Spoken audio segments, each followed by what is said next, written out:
Doing well. मेरा नाम विपुल राय है और मैं यूके में पिछले 1.5-2 सालों से रह रहा हूँ। यहाँ पे मैं स्टूडेंट वीज़े पे आया था। मास्टर्स करने आया था कंस्ट्रक्शन प्रोजेक्ट मैनेजमेंट में, जो कि मेरी मास्टर डिग्री जो है दिसंबर में ही हुई है, लास्ट ईयर दिसंबर में हुई है। एंड आई केम हियर सितंबर 2020।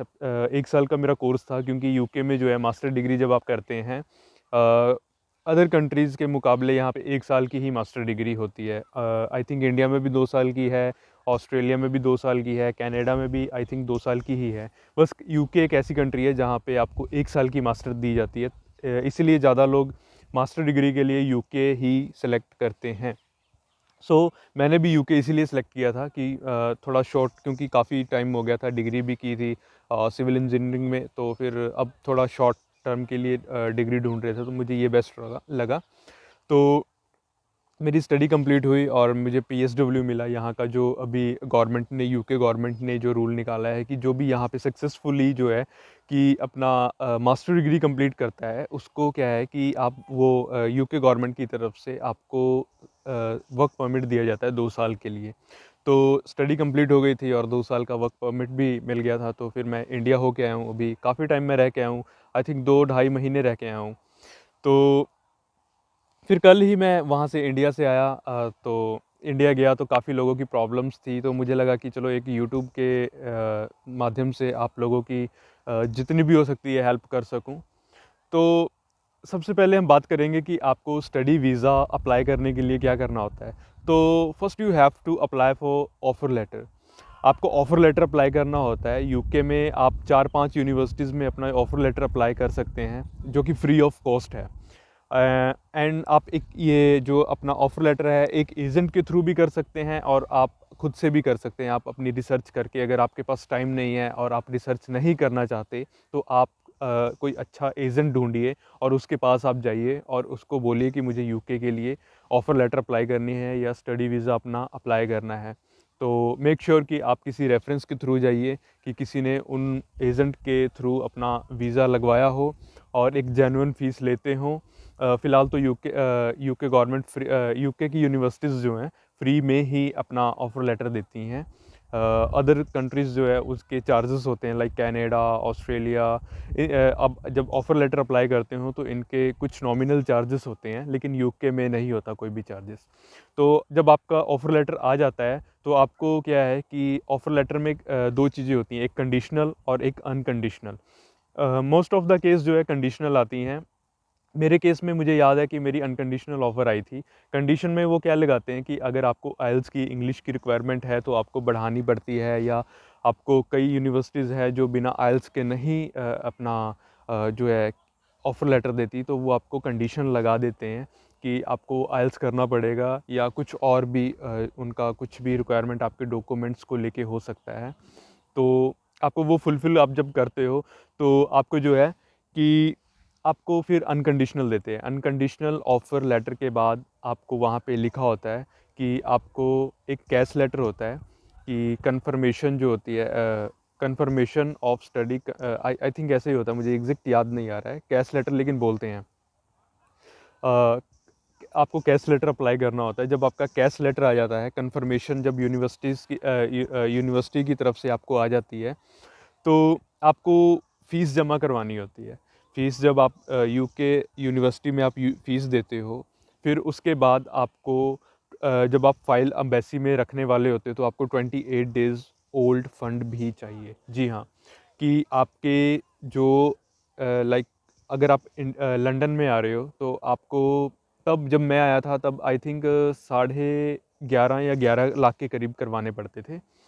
और अब जो मैं मिला हूँ, स्टूडेंट से मिला हूँ, तो इनर लंदन के लिए जो है 12 लाख रुपए शो करवाने पड़ते हैं। 28 डेज़, 28 दिन पुराने जो हैं वो करवाने पड़ते हैं। और आउटसाइड लंदन जब आप जाते हो स्टडी करने, तो वहाँ पे कम है। तब मेरे केस में क्या था कि आई थिंक 9 लाख के करीब शो करवाने पड़ते थे आउटसाइड लंदन, क्योंकि मैंने आउटसाइड लंदन स्टडी की है। फिर मैं स्टडी के बीच में ही, जब मेरे को छुट्टियाँ होने लगी, हॉलीडेज़ थी मेरे को, तो मैं लंदन में मूव हो गया था। अभी मैं लंदन में रह रहा हूँ, ईस्ट लंदन में मैं रह रहा हूँ अभी। और आप हो सकते हैं, और मैं सजेस्ट करूँगा, पर्सनली सजेस्ट करूँगा कि आप जो है आउटसाइड लंदन ही अपना स्टडी के लिए जाएँ। ताकि आपको जब आप स्टूडेंट होते हैं तो आपको काफ़ी एक्सपेंसिव होते हैं यहाँ पे, लाइक फॉर एग्जांपल आपको रेंट देना होता है, फिर आपको ग्रोसरी का खर्चा, फिर इधर-उधर का खर्चा। तो आप 20 घंटे ही अलाउ है जब आप स्टूडेंट होते हैं, तो आप उसमें से आप मुश्किल से आप अपना 20 घंटे में जब आप काम करते हैं, आपको स्टडी भी मैनेज करना होता है। तो मैं सजेस्ट करूँगा कि आप आउटसाइड लंदन ही जाएँ, लंदन आप बाद में मूव हो जाएँ, जैसे आपके फंड फाइनेंशियल जैसे भी है, अ, जैसे भी अगर आप फाइनेंशियली गुड हैं, मतलब अच्छे हैं फाइनेंशियली बैकग्राउंड से, या आपके पास है फाइनेंस है उतना, तो आप लंदन में आइए। लेकिन मैं जो था आउटसाइड लंदन ही था, मैं मैनचेस्टर की तरफ रहता था। प्रेस्टन में मेरी यूनिवर्सिटी थी, यूनिवर्सिटी ऑफ सेंट्रल लैंकाशायर। तो फिर बाद में फ़ंड जब आपने शो करवा दिए, उसके बाद आपको एक मेडिकल भी अपना करवाना होता है, जो टीबी टेस्ट होता है। मेरा लुधियाना में हुआ था टेस्ट। आई डोंट नो कि आप कहाँ से हैं, कहाँ से नहीं हैं, तो आपको वहाँ से ही करवाना पड़ेगा। अगर आप पंजाब के हैं, तो आप लुधियाना, और कोई लोकल आप देख सकते हैं, जो भी एम्बेसी वगैरह के लिए मेडिकल करते हैं, यूके गवर्नमेंट, या जो भी आपको एजेंट सजेस्ट कर देंगे, आप सर्च भी कर सकते हैं नेट से।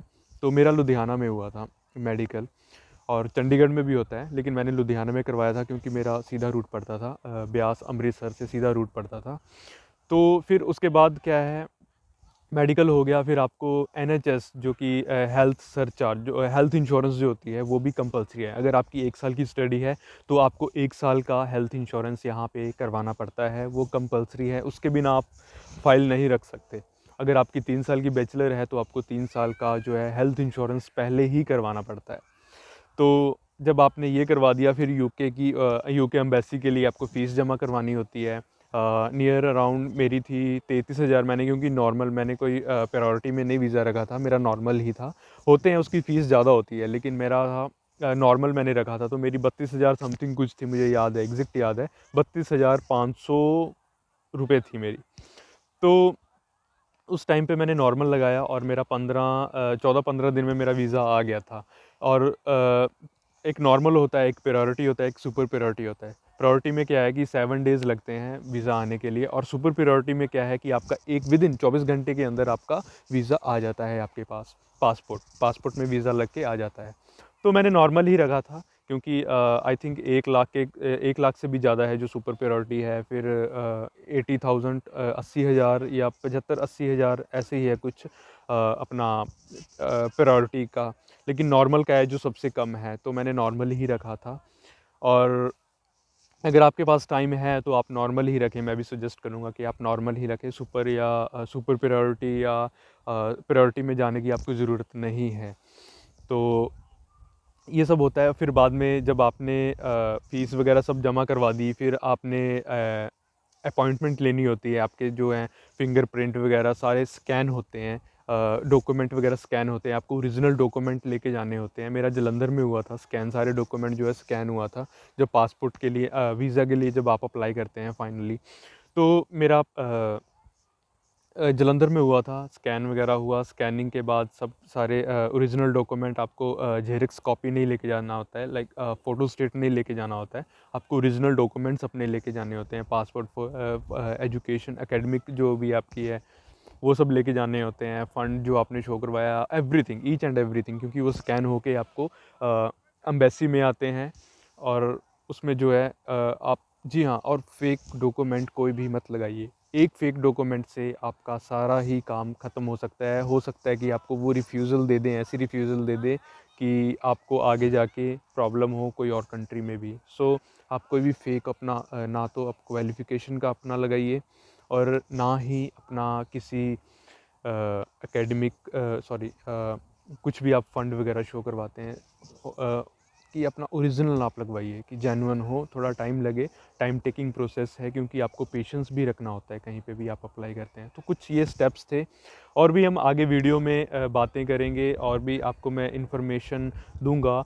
और कैसे यहाँ पे आपने एजुकेशन लोन कैसे ले सकते हो, आपकी यहाँ की कैसी लाइफ है, और आप यहाँ पे आते हो, स्टडी टफ है, आपको क्या करना चाहिए, जॉब कैसे फाइंड करनी है, ईच एंड एवरीथिंग मैं अपने चैनल पे अपलोड करने वाला हूँ।